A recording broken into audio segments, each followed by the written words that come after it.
তার ভয়ে অন্য কোনো পাখি এখানে আসে না।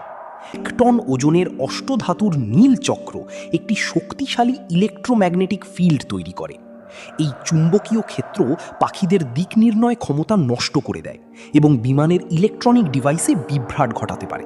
এই 7টি মাটির হাঁড়ি একটির ওপর একটি বসালে কেন সবার উপরের হাঁড়ির খাবার আগে সেদ্ধ হয়? নিচের তাপ সরাসরি বাষ্পীভূত হয়ে উপরের দিকে ওঠে। এই গরম বাষ্প উপরের হাঁড়িটিকে আগে উত্তপ্ত করে একটি প্রাকৃতিক প্রেসার কুকার পরিবেশ তৈরি করে। মূর্তি কেন অসম্পূর্ণ?